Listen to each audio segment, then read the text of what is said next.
Is there anything else we can do on the internet or social media? My God.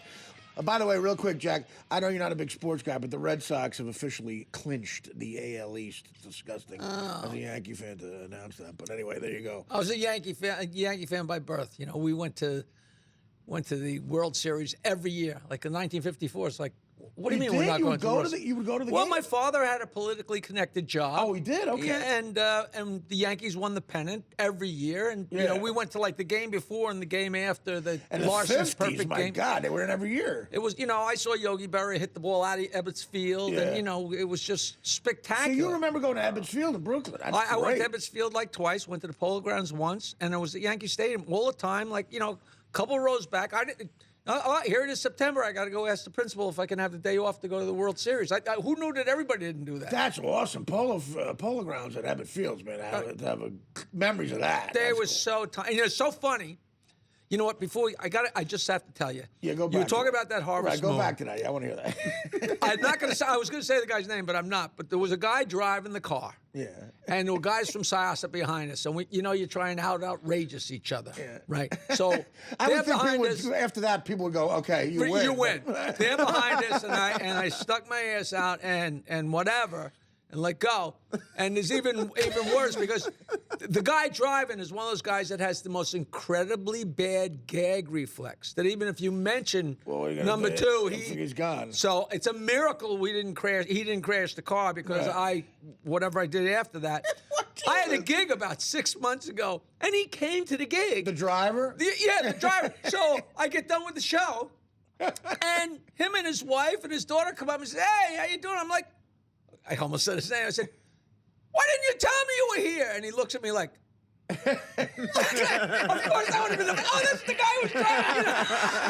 Like, are you kidding me? Are you kidding me? So I'm at Ebbets Field, and somebody said that the announcer goes, "Oh, Yogi hit it out of the stadium into the parking lot." Right. And I remember that forever. And then one time I was in San Francisco, and I was in one of these photographic places where they had these huge sports pictures, and there was an aerial shot of Ebbets Field, and right over the right field, there was a parking lot right there. I said, so my memory serves me well. You probably haven't done this. Like most people who went there probably never did. But one time I had a gig in that area, and a guy was driving me in a town car. And I said, go by where Ebbets Field was.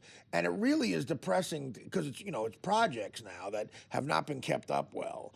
And, it's not far from the Barclays Center, I guess now, but this was before the Barclays Center was there. And it's one plaque that said, here's where Ebbets Field was. And it's just housing development. Now, it's funny because they have this History of New York documentary that's unbelievable. The Rick Burns I've seen it. And I own it. I love it. Yeah. And the Brooklyn Dodgers were the Brooklyn Trolley Dodgers. Yeah. Because people were dodging the trolleys to get into People Ebbets forget Field. that's how they got their name. I didn't know that. Because the trolleys were big. Like in San Francisco and Brooklyn, the trolleys were huge. I had no idea. So I have a sports thing for you. Yeah. I'm on the board of Seraphim 12, which is a Seraphim 12 Foundation, which is for saving the horses. How do you find time to do stuff? You shouldn't movies. I haven't got a pot to piss in. What am I doing charity? You should give me a few bucks. You're on the board of something. Who knows? At any rate, I'm on the board of this charity, and so is David Katz, who owns the Mets. Yeah. So we had Hooves on first, the second annual Hooves on first at Chase Stadium, at Citi Field the other day. Right. And we're in the owner's box. I'm sitting with David Katz, and here's the screen, not the screen, the whatever you call it. You mean the big, like, diamond vision thing? The mesh, just the okay, when the ball goes into it. And they're right there. I might as well have been catching the game. We were so close.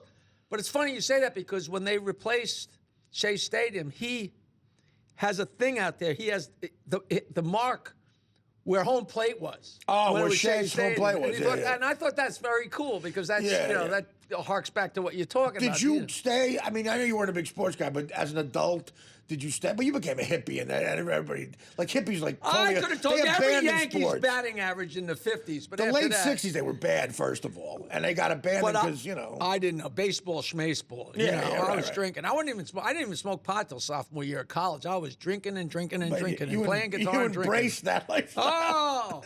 Oh. You had a lot of fun, Jack. Oh my God! It's so funny because I always thought I was tapering off because I drank tons of Jack Daniels and booze in the 70s, and then I only drank beer in the 80s, and then only light beer in the 90s. So in my mind, I was... Yeah, sure. JD was your drink in the 70s? I just hit myself off. Oh, there it is. Yeah, you're cool. No, not all the time. Just sometimes. You know, Right. that was the Express. You know, too much damage. Too much damage.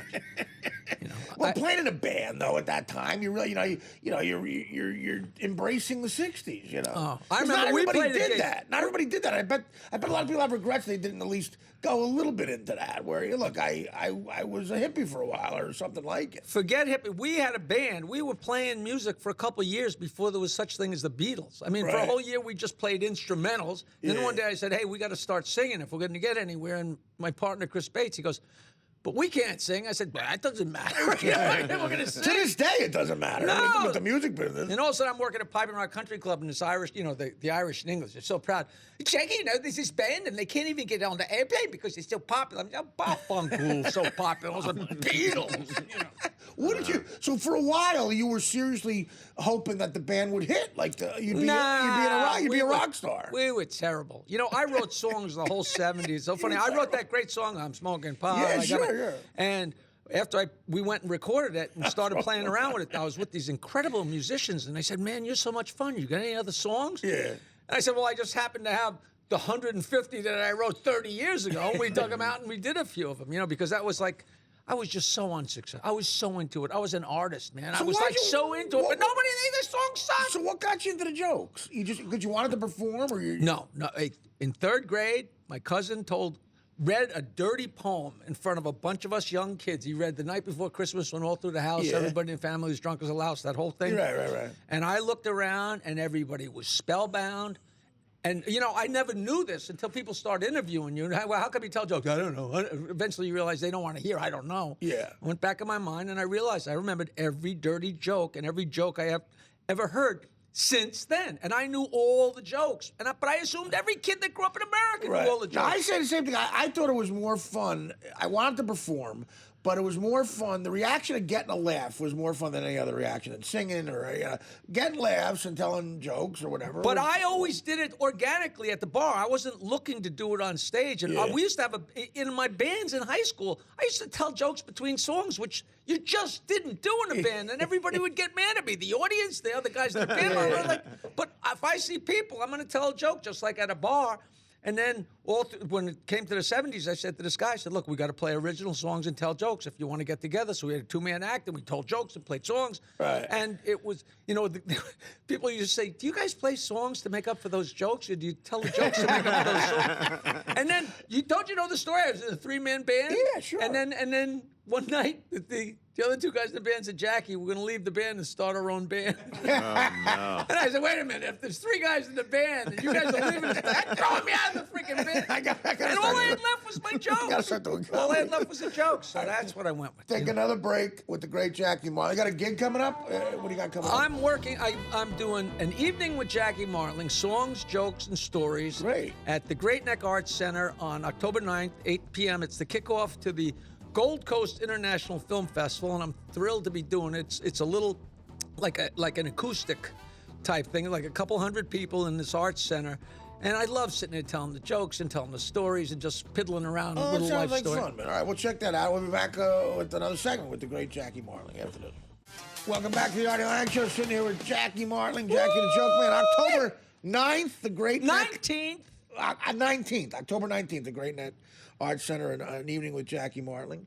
Are you big into this? You into social media? You do the Twitter a lot and stuff? I will tell you. It seems perfect for you. I have, I've been going crazy my whole life trying to communicate with people and sending things out. I sent out 400 copies of all my records Right. in 1982, and I got, a few responses, but one of them was Howard. So it was the Right. classic throw stuff against the wall, Okay, right? yeah. But now it's so easy, and I don't take enough advantage of it. But I will tell you that I'm sending out a joke every day at 4:20 p.m. International Marijuana Time. If you Right. follow me on Twitter at Jackie Martling, Oh, cool. JackieMartling, you wouldn't believe what I had to go through to get that. Why? Because somebody else had at Jackie Oh, I'm Martling. sure, yeah, Not yeah, only that, yeah. somebody else had a different Jackie Says jokes or something, and it was verified. Really? They got it verified that it was Jeez. me. So That's scary. And, this guy, Stuart Track, this genius guy, battled and went all the way to the top to say, that's not Jackie. Jackie's my friend. Call him up. He wants at Jackie Martling and that's not, And so that took forever. It took forever, but now it's at Jackie Martling. I got, many, many, many people, and they're getting, what's the big deal? They're getting a free joke, but everybody says it's great because all of a sudden they ding and they got a filthy joke at 420. Well, I follow you. I believe I follow you. I think I do, yeah. I don't know if I'm. Yeah, I follow you, Jackie Martling. He doesn't read the jokes either. I try to. I don't. You're a very busy guy. You're in between Albert Brooks and Gary Shandling. Howard called me up when he was doing the Gary Shandling show. He called me up and said, "I'm here with Gary Shandling." I said, "What did he call me up for? You ain't got nothing to say to him?" Right. But did you know Gary from back in the No, day? I had no idea. He didn't know who I was. I didn't know who he okay. was. I said, "Tell him I said hello. Tell him I'm a big fan." What's he do? No, I'm a huge Gary Shandling fan. But it was funny. He called just to impress me. And it was very fun. Now, what about Albert Brooks? You like Albert Brooks? I love Albert Brooks. He came on the show. That was great. When you guys listed the comics. He walked in, sat down, and he turned to me and said, "Jackie, how are your toenails?" And at first I was excited. But it had nothing to do with him being interested in me. It meant that he was a Stern Show listener, and he just happened to know that I had funky toenails. Well, that was good what you guys did with him. You list the comics, like who's a hack, who's not, who's a I did. Luckily, my name was not on that list. But he's great. He's spectacular. So what do you think about you ever going to retire? You don't care? What do you want, my gigs? No, I'm saying. Artie, I go through the same thing. People come up and say, "What's the deal?" And I say, "You know what? I go up there. I just did Toronto 2 nights, then ran home and did the cutting room the same night that I flew back from Toronto." Wow. And I love it. And people said, "Do you really love it?" And I'm up there, you know me, I'm laughing. Sometimes they're dying with me, going crazy. Great. Sometimes they're not laughing as hard. But I'm up there having the time of my life. Right. I don't know if I'm enjoying it that much or if I've got myself hypnotized into believing it. But if I believe it, just shut up, Jackie. Just enjoy it. It's if you see Jackie, it's nothing but fun. So check him out, October 19th at the Great Neck Art Center, an evening with Jackie Martling. Check him out. Twitter, he's got all that stuff now. And come back anytime, brother. I will take advantage. And if people want to get 30 jokes in the mail, just send me an email, jokeland@AOL.com. I'm the only one left on AOL. The Artie Lange Show, weeknights on Audience, only on DirecTV.